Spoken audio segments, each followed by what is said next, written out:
Assalamualaikum warahmatullahi wabarakatuh.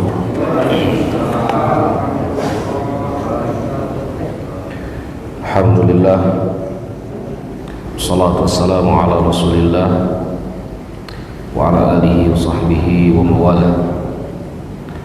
Asyhadu an la ilaha illallah wahdahu la syarikalah wa asyhadu anna Muhammadan abduhu wa rasuluh. Allahumma salli ala Muhammadin wa ala ali Muhammad kama sallaita ala Ibrahim wa ala ali Ibrahim wa barik ala Muhammad kama barakta ala Ibrahim wa ala ali Ibrahim fil alamin innaka Hamidum Majid. Hadirin jamaah salat maghrib rahimakumullah.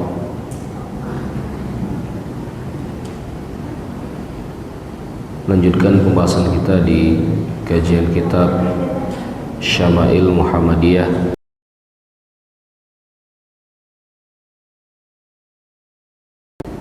sifat idam Rasulullah sallallahu alaihi wasallam,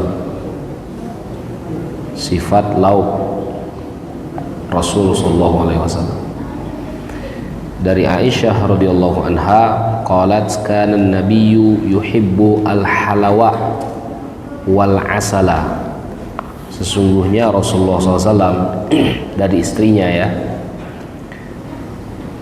yuhibbul halawa, Rasul menyukai sesuatu yang manis ya, sesuatu yang manis, al halawa, wal asal, dan madu,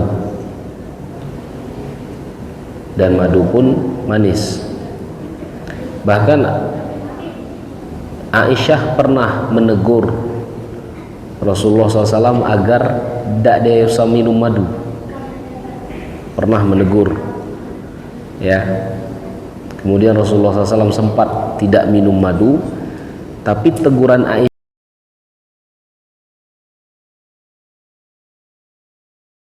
turunlah ayat At-Tahrim, ya ayuhan nabiyyu lima tuharrimu ma ahallallahu laka. Wahai Nabi, kenapa engkau mengharamkan sesuatu yang Allah halalkan? Yang halal di situ apa? Madu.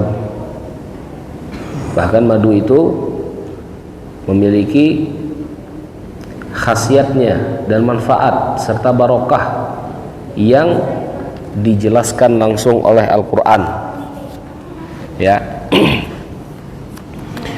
Jadi yang manis-manis ini, yang pertama yang disukai Rasulullah adalah kurma ya. Bahkan apa namanya, tumbukan gandum Rasulullah SAW itu kadang-kadang dicampur dengan kurma, maka ada rasa manisnya. Dan manis yang disukai Rasulullah SAW ini adalah manis yang sehat. Dan jangan dikiaskan manis-manis ini dengan minuman kaleng kita. Torpedo itu muat penyakit gule, kutang kaki. Asalnya banyak gile minum itu, paham ya? Jangan dikiaskan. Itu kias ma'al farik namanya. Batal kiasnya. Ya. Jadi yang manis-manis di sini adalah kurma, kemudian madu. Bahkan Rasulullah SAW pun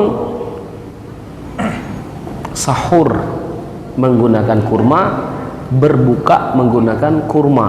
Kalau kita langok kurma terus ya, sahur menggunakan kurma dan juga berbuka menggunakan kurma. Jadi itu yang manis yang disukai oleh Rasulullah SAW ya. Jadi manisnya itu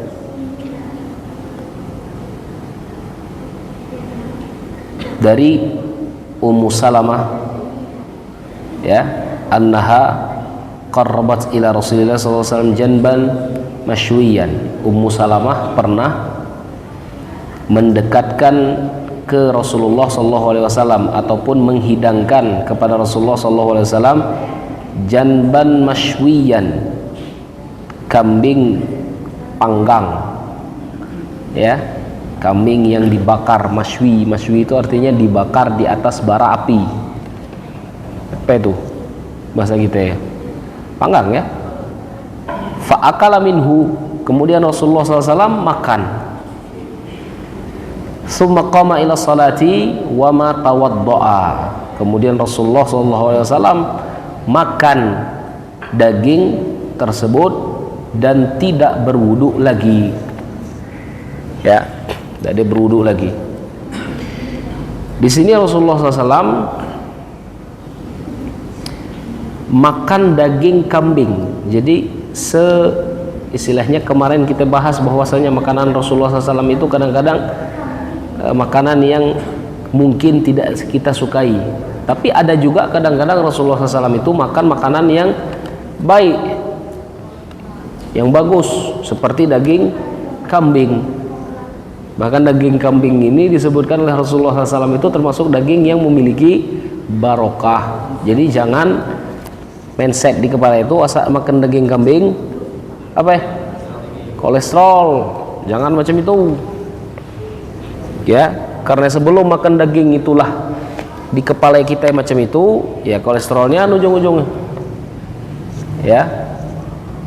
Tapi mulailah dengan nama Allah Subhanahu wa taala dan jangan over ya, jangan over gitu loh. Kemudian dulu awal-awal Islam, orang yang makan daging yang dibakar itu harus,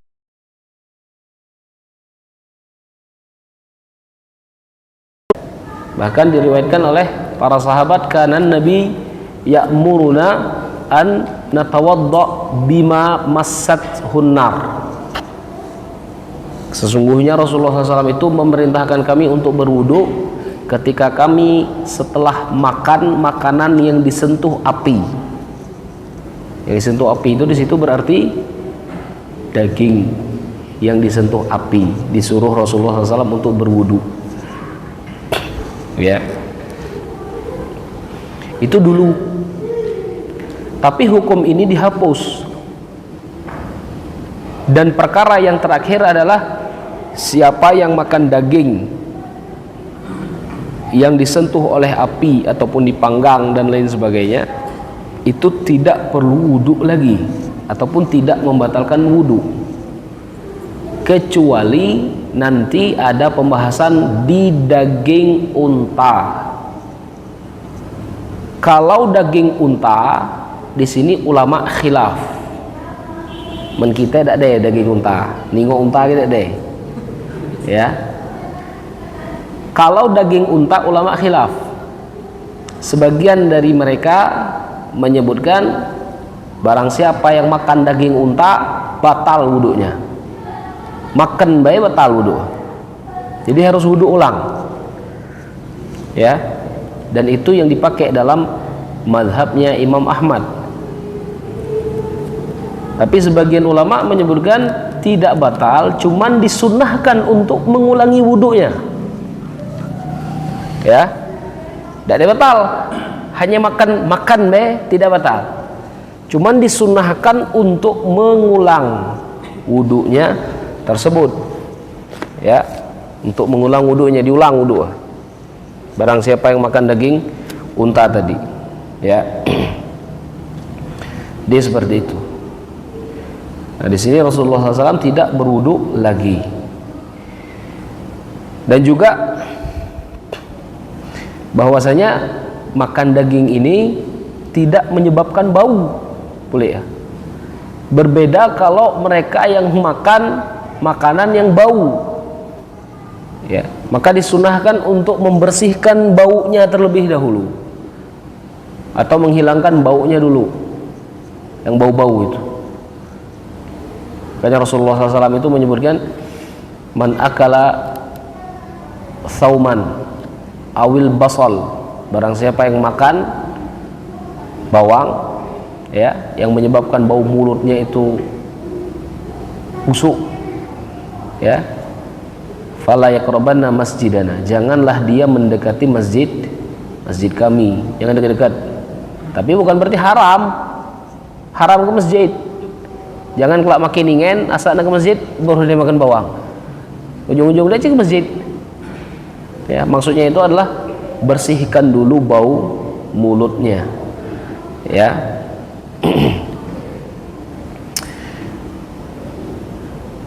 Kemudian hadis selanjutnya, tempat makannya di mana akal nama Rasulillahi shiwaun fil masjid. Masywi yang tadi yang dipanggang-panggang tadi kami makan bersama Rasulullah di dalam masjid. Maka di sini timbul hukum makan di dalam masjid. Ya, hukum makan di dalam masjid. Para ulama memperbolehkan makan di dalam masjid dengan syarat. Dengan syarat.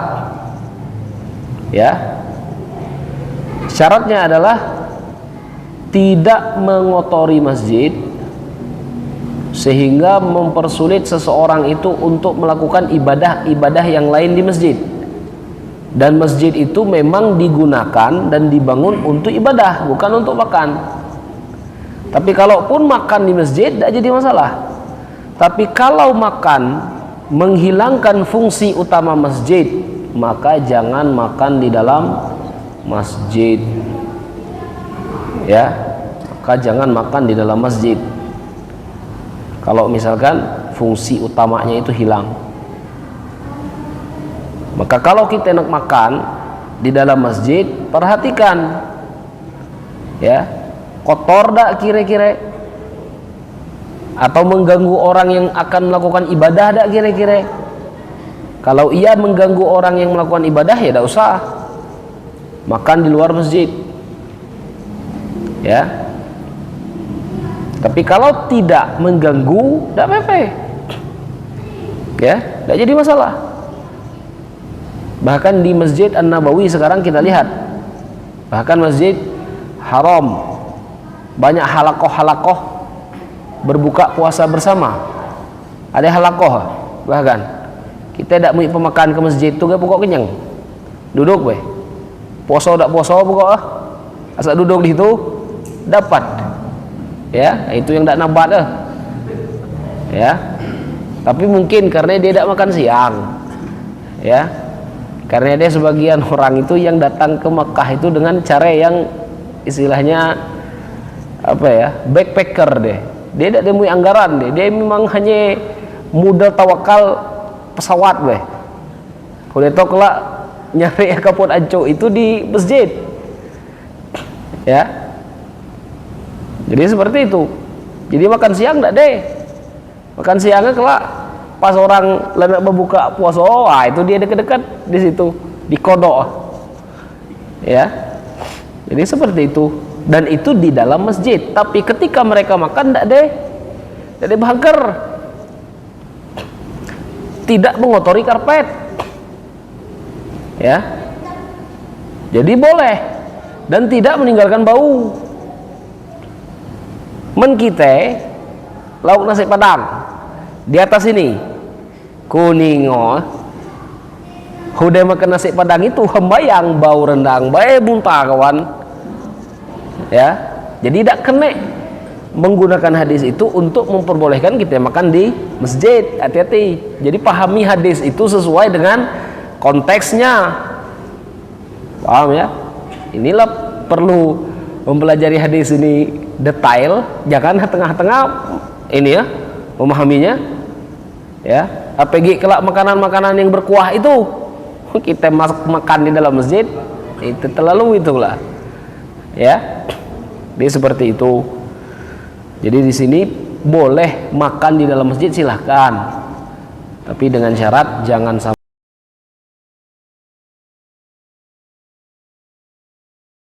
ataupun fungsi utama dari masjid tersebut, ya.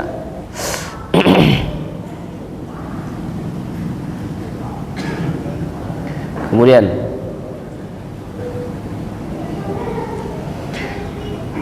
hadis setelahnya dari Mughirah bin Syu'bah, qala biftu ma'a Rasulillah, aku bertamu bersama Rasulullah sallallahu alaihi wasallam, dzata lailatin, di malam hari, kami bertamu malam, ya. Kami bertemu di malam hari.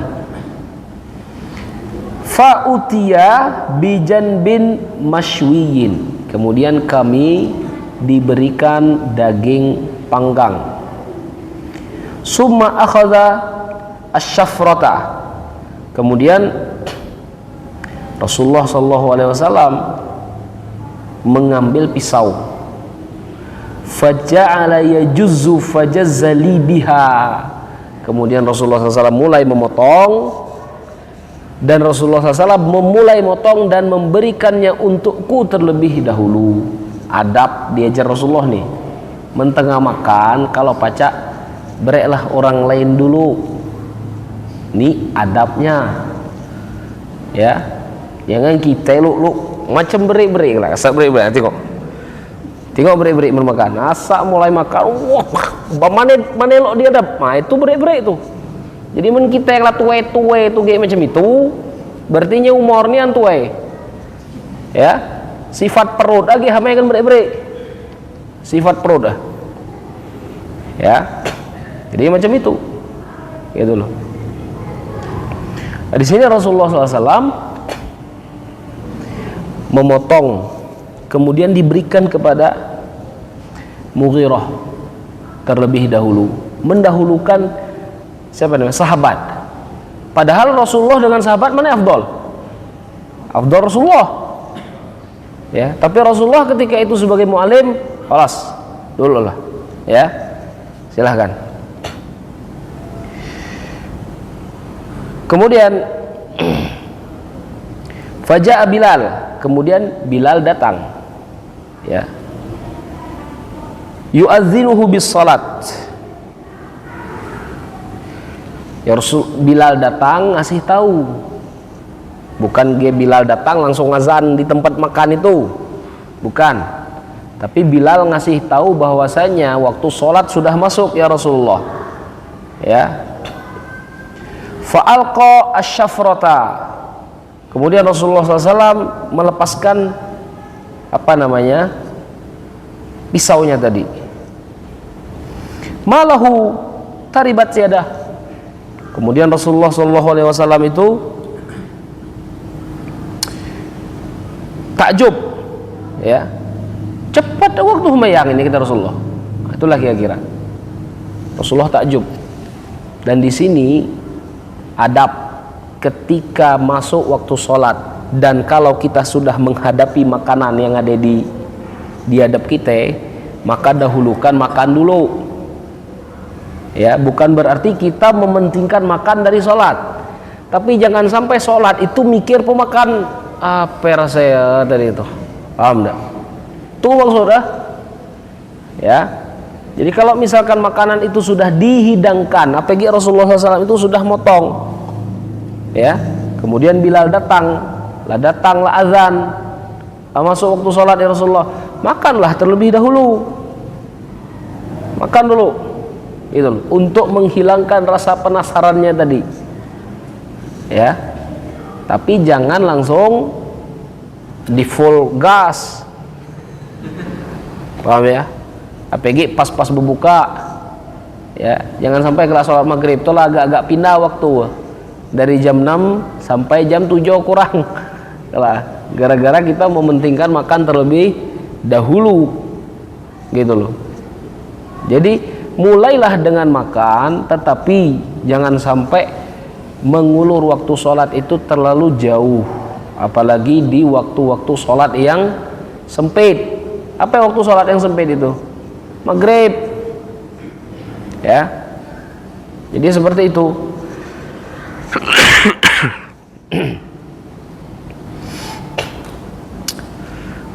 Wa kana syaribuhu qad wafa. Kemudian Bilal ini kumisnya lah mulai panjang. Kumis apa namanya Bilal ini sudah mulai panjang. Faqala aku sulaka ala siwak.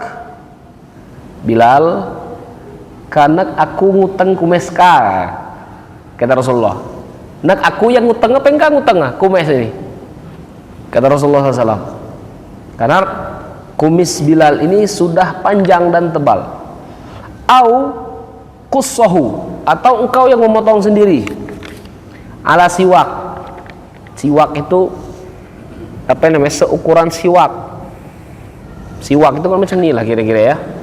Jadi men kita nak berkumis, ni nih ya, ini jarak. Jadi tidak menutupi bibir.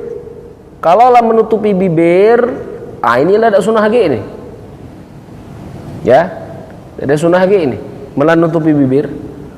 Apalagi ketika misalkan kita makan nyangkut pempek di kumis tadi, paham? Itulah ada sunnah lagi gitu loh. Jadi kalau nak menggunakan kumis ini gitu loh. Dan kumis Rasulullah SAW itu cuman bagian hidung panjang ya, jadi tidak ada sampai ujung, di bawah hidung, dan dia tipis, bukan gitu tebal macam jojon. Ada jojon kan yang ini kan, benar tak? Yang tebal yang hanya di bawah hidung toh, 2 ekor macam itu, tidak ada tebal macam itu. Jangan membayangkan itu kumis Rasulullah, balak hala bayang ini ya, tipis dia tipis, kemudian di bawah ini tipis ya, ada barang tapi tipis ya, di bawah hidungnya, tapi tidak ada sampai full. Men kita kan sampai full di sini ya. Ahmad tuh tidak kena gig sunnah, dia lang ngelingkor ke bawah, lang ngelingkor ke bawah tuh tidak kena, tapi menininya dapat deh, tapi benih tidak kena ya. Jadi seperti itu. Tapi mendak nak makai habis macam ku, dia habis ya gitu loh.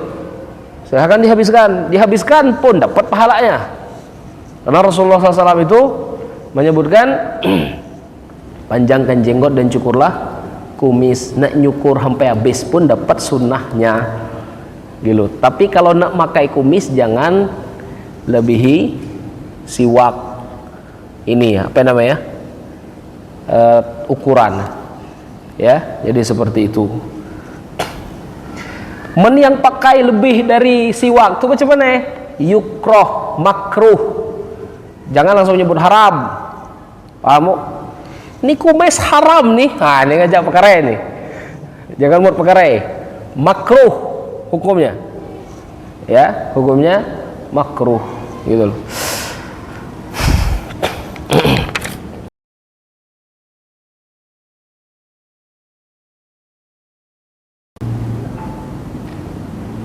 Dari Abu Hurairah, utiyan nabiyyu bilahmin farufi'a ilaihi az-zira' wa kanat tu'jibuhu fanahasa minha.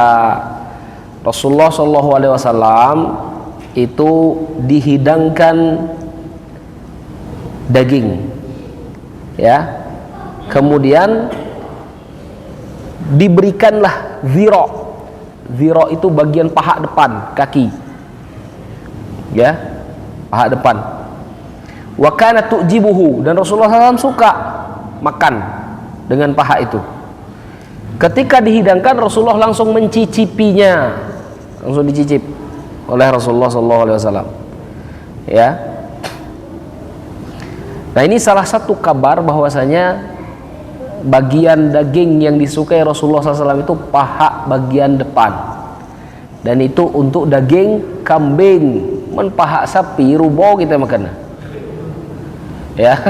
Kalau bagian paha kambing hiko itu gek hanggup, karena aku pun lah udah makan hiko macam itu, hiko kaki, paham ya, sekaki sepaha daging baik makan itu aku lah udah ya, aman dan tentram, alhamdulillah. Ada deh kisah-kisah samurat pening kepala ada deh. Jadi inilah pecah samurat aku nih ya gitu loh. Mendihini tapi apa hiket kok lah samurat ben dulu ada deh kisah nak makan setengah kilo daging itu sekali lalu tidak ada masalah apa ya lah ya. Tapi mendihini ada tekan lah, Allahu a'lam lah ya. Jadi Rasulullah SAW ketika dihidangkan apa namanya daging itu, Rasulullah mengambil bagian paha yang depan ya, paha yang depan. Kemudian dilanjutkan lagi hadis selanjutnya, ketika Nabi menyukai bagian paha depan, diriwayatkan oleh Imam Ibnu Mas'ud, sahabat Ibnu Mas'ud, wasumma fi dzira', sampai-sampai Rasulullah SAW itu pernah diracuni, dipasang racun di daging bagian paha, ya. Wa kana yura annal yahuda sammuhu, dan kami yakin bahwasanya yang memberi racun itu adalah orang Yahudi. Jadi Rasulullah SAW itu pernah diracun oleh orang Yahudi, dan terjadi ketika perang Khaybar, ya.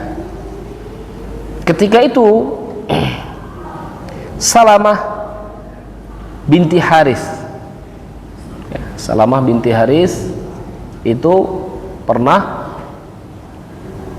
bersaksi, menceritakan dulu dia sebelum masuk ke dalam Islam, ya, pernah dipanggil oleh orang-orang Yahudi, pernah dipanggil oleh orang-orang Yahudi, kemudian dibayar oleh orang Yahudi ini untuk meracuni Rasulullah SAW, dan ditanya kira-kira makanan yang paling disukai Rasulullah itu apa? Jadi di situ langsung ditaruh racun, jadi ditaruh semuanya, ya. Di situ yang langsung ditaruh racunnya, gitu loh. Kemudian Salamah ini mengiyakan, diterima tawaran untuk meracuni Rasulullah tadi, tapi dia menerima tawaran itu sambil menyelam minum air. Apa maksudnya? Dia itu nak beriman kepada Rasulullah sambil ngecek, benar dak ini Rasulullah.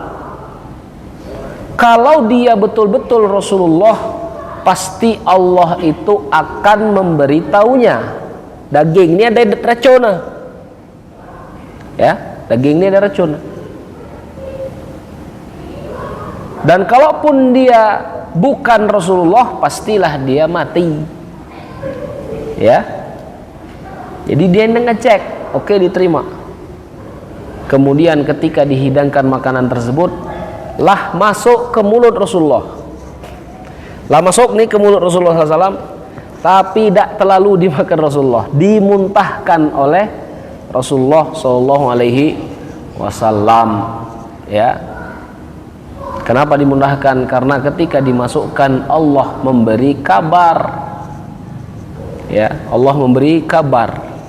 Rasulullah pun tidak langsung tahu, menunggu Rasulullah. Menunggu apa? Menunggu kabar. Jadi men kita takkan langsung ada racun di dalam itu, berarti kita mengetahui hal-hal yang gaib. Rasulullah SAW itu dikasih tahu Allah Subhanahu Wa Taala, di dalam ini ada racunnya, ya. Jadi ketika itu langsung dimuntahkan oleh Rasulullah SAW, ya. Kemudian di sini juga pelajaran bahwa boleh menerima hadiah dari orang-orang non-muslim, dengan syarat hadiah itu adalah hadiah yang halal untuk kita makan dan kita gunakan. Orang non-muslim mereka kita hadiah, tidak jadi masalah, silahkan terima, ya. Jangan kita tolak, enggak, silahkan terima. Tapi akadnya memang akad hadiah, bukan akad udang di balik batu. Paham tak maksudku? Orang non muslim mereka kita hadiah, tapi ada udang di balik batu agar keinginan dia itu diinikan baik. Ini kan banyak macam itu sekarang. Banyak pemberian udang di balik batu tadi itu, ya. Makanya bedakan akad hadiah dengan akad riswah, gitu loh. Dan yang bisa membedakannya itu adalah mereka yang mempraktekkan.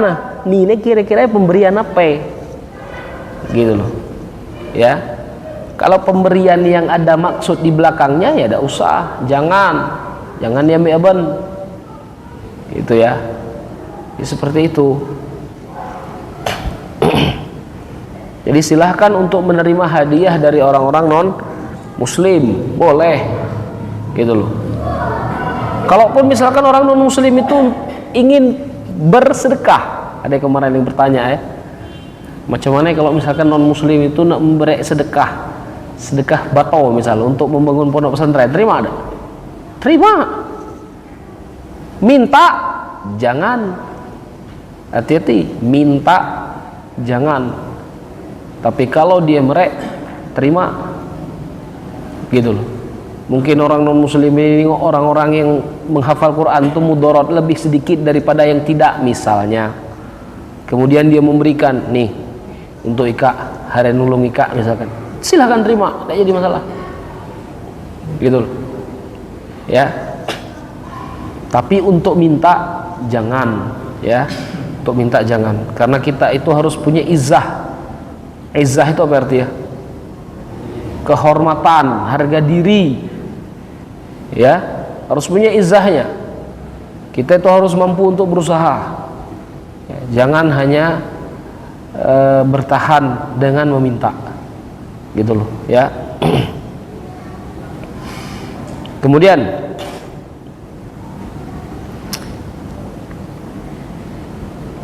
dari Abi Ubaid, tabakhtu lid Nabi, aku masak untuk Nabi qadran wa qad kanat tujibuhu. Aku memasakkan masakan kepada Nabi dan Nabi itu takjub dengan masakan itu. Az-zira' fanawaltuhu az-zira'. Kemudian aku berikan Rasulullah SAW tadi bagian kaki, paha atas tadi, bukan paha atas apa namanya? Iya ya, paha bagian depan. Ya, paha bagian depan. Sumaqala, kemudian Rasulullah menyebutkan nawilni, ambilkan aku bagian zira' tadi. Fanawatuhu, kemudian aku kasih. Sumaqala, kemudian Rasulullah berkata lagi, nawilni, ambil age, kata Rasulullah. Rasulullah nyebut ambil age, dia ambil age, lah dua kan. Kemudian Rasulullah nyebut 3 kali, ambil age, ya. Kemudian Abu Ubaid ini bertanya, Rasulullah, kambing ini hanya 2 kaki ada apa? Tidak ada sampai 3. Paham tak? Tadi orang minta ambil age, ya. Jadi dia bertanya kepada Rasulullah, ya Rasulullah, kambing ini ada berapa kaki ya? Nyuruh ulang ambil pulih, barang hanya 2. Dak ge berarti bagian kaki ya, hanya ge bagian yang lain lah. Ya, kemudian Rasulullah SAW menyebutkan, walladzi nafsi biyadihi law sakatta lanawaltani az-zira' ma da'autu. Jadi Rasulullah nyebut seperti ini, men kada banyak tanya, kambing baik, kaki lo baik dihitung, pasti ada kaki, kata Rasulullah. Itulah maksudnya. Paham tak? Ya. Jadi ketika itu dia menerima perintah Rasulullah, disaring dulu pakai akal. Kaki itu hanya 2, menlaku ambil 2 kok, berarti tak ge kaki di dalam itu. Paham tak? Cuma Rasulullah SAW menyebut, Rasul petakan kambing itu 2 kaki ya. Paham tak? Rasul tahu kambing itu 2 kaki ya. Cuman Rasulullah nyuruh ambil age, kata Rasulullah. Bengal tapi nih, tidak ada yang nurut. Maksudnya diam baik, cidok beli di dalam tuh. Insya Allah gak ada, kata Rasulullah. Kalau kau diam, apa yang maksudnya ini? Ini mukjizat Rasulullah SAW yang tidak dimiliki oleh orang lain. Jangan kelak kita tidak macam ni juga, ngisi kaki 2 ikut, nak 3 ikut muncul, atau nak 4 ikut, tak ada baca. Ya, itu tidak baca itu. Ini mukjizat Rasulullah SAW. Ya, ketika Rasulullah SAW itu berdoa, ya, maka makanan itu akan banyak dengan sendirinya. Bahkan pernah diriwayatkan oleh Imam Bukhari ini hadis ini ya. Ketika Rasulullah SAW itu dalam keadaan kelaparan, Rasulullah pernah lapar, dan Rasulullah SAW itu naruh batu di perutnya. Nah, di sini sisi kemanusiaan Rasulullah. Ini sisi manusia Rasulullah SAW. Kemudian ada sebagian sahabat itu kesian melihat Rasulullah SAW. Orang tuh cari pemakan, pokok cari pemakan untuk apa namanya, membahagiakan Rasul tadi. Ya. Kemudian dipotonglah kambing peliharaan satu-satunya dipotong hanya untuk memberikan makan kepada Rasulullah SAW. itu memuliakan Rasulullah SAW itu maksudnya, ya, dipotong. Kemudian diundanglah beberapa orang, ya, dikasih tahu Rasulullah SAW. Kemudian mereka ini cuman ngundang Rasul, berharap Rasul tidak mengundang yang lain lagi. Ngapai? Bakal tidak cukup barangnya hanya hiket. Tapi Rasulullah SAW ketika itu membawa orang yang banyak. Tapi sebelum Rasulullah mui orang yang banyak, Rasulullah izin dulu. Maka kalau kita diundang orang, kita nak mui orang banyak, kita izin dulu kan yang undang. Ya, ini ada apa? Jangan kelak yang diundang hiko mui hakompi. Tak ada apa itu? Ya, tak boleh. Tak boleh tuh, ya. Dan ini dijelaskan Imam Bukhari dalam kitabnya, ya. Kalau kita ingin mendatangi undangan dan kita membawa orang yang tidak diundang dari ahlul bait, kita harus ngasih tahu. Aku mau kawan aku, kata orang tuh. Nah, silakan bawa. Tapi kalau dak usah. Karena kita tidak tahu apa yang disiap dia. Ya. Kalau tengok kita bui barang daging, kan lalu ujung-ujungnya. Ya, itu adab kalau kita ingin datang ke ke tempat jamuan. Gitu loh. Kecuali memang lafaznya umum. Paham enggak lafaz umum toh? Bui santri misalnya. Ini kan lafaz umum. Jumlah tidak tahu. Gitu loh. Nyangkut hiko dua ustad misalkan, lah tidak masalah mentu, gitu loh. Cuman kalau kita yang diundang, aku mui santri, tidak boleh aku yang diundang, ku mui santri, tidak boleh. Tapi kalau santri yang diundang, ustad masuk di situ sudah jadi masalah, karena memang itu ini ya sepaket itu, gitu loh, ya. Jadi Rasulullah SAW itu mui banyak orang tadi. Yang tukang undang inilah penang kepala. Macam mana ini ulah nolak tamu Rasulullah tidak ada segeruge. Kemudian yang dimasak tadi Rasulullah yang ngembagi ya. Ya, makanya macam aku gelak ngembagi pemakan beri-beri. Jadi diri ngembagi ya. Men beri-beri ngembagi ya, banyak sisa ya, banyak tidak cukup. Asa diri ngembagi ya. Saat tak cukup tunggulah, saat tak habis tunggulah. Itu ya, asal diri membagi. Maka ketika itu Rasulullah yang membagi, bukan nak menyamakan aku dengan Rasulullah, maksudku bukan macam itu. Tapi Rasulullah yang membagi ketika itu.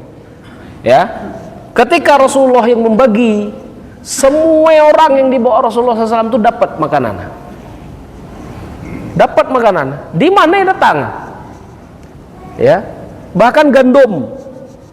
Ya, yang sudah diadon itu dibagikan satu persatu.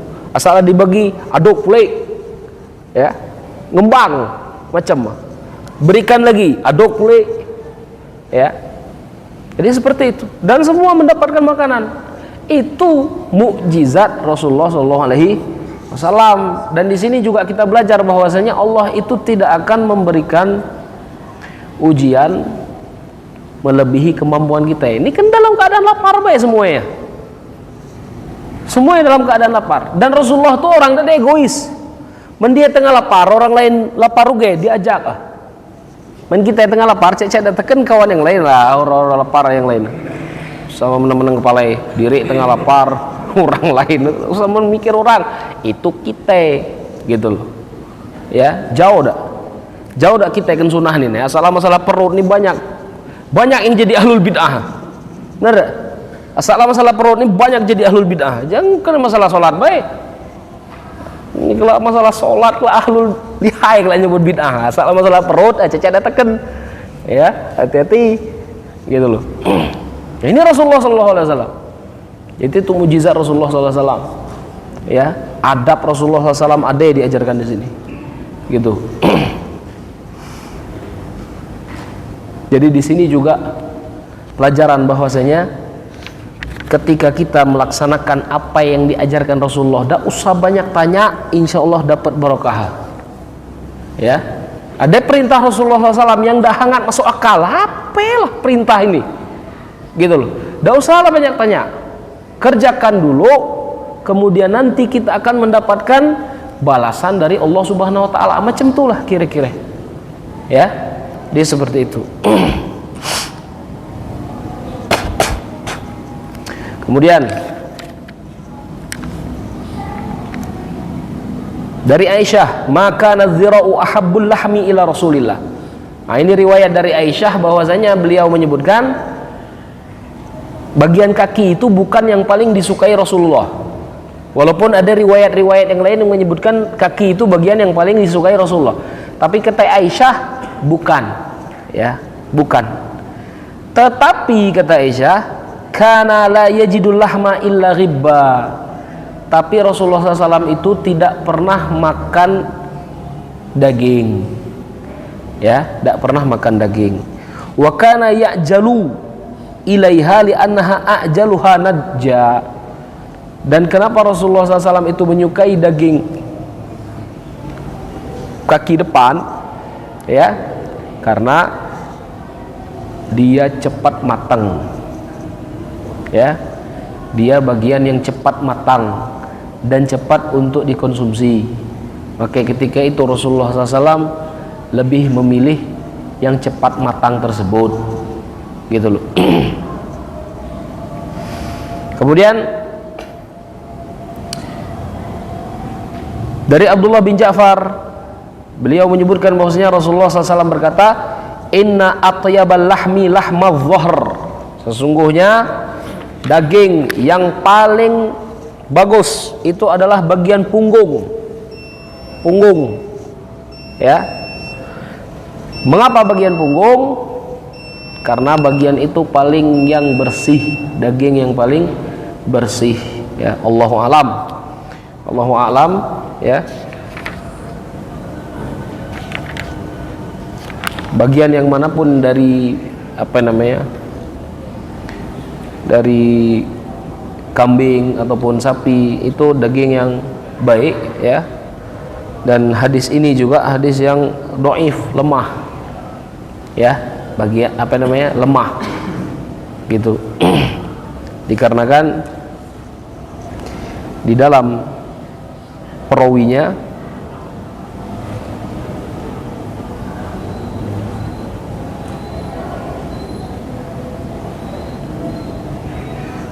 ada seorang perawi namanya Nasr bin Bab, wa huwa dhaifun jiddan. Dia itu perawi sangat-sangat lemah, ya. Jadi sangat-sangat lemah itu banyak hal. Jadi bukan berarti hadis ini ditolak mentah-mentah, ada, cuman daging itu daging yang baik. Jadi semua bagian di dalam daging, di dalam hewan ternak itu bagus, ya, kecuali yang memang yang tidak diperbolehkan untuk dimakan, bangkai misalnya, itu tidak boleh, ya. Sampai sini, ya, mudah-mudahan apa yang kita bahas mendapatkan berkah dan manfaat dari Allah Subhanahu Wa Taala. Kita tutup dengan kafaratul majlis. Subhanakallahumma bihamdika asyhadu an la ilaha illa anta astaghfiruka wa atubu ilaik. Assalamualaikum warahmatullahi wabarakatuh.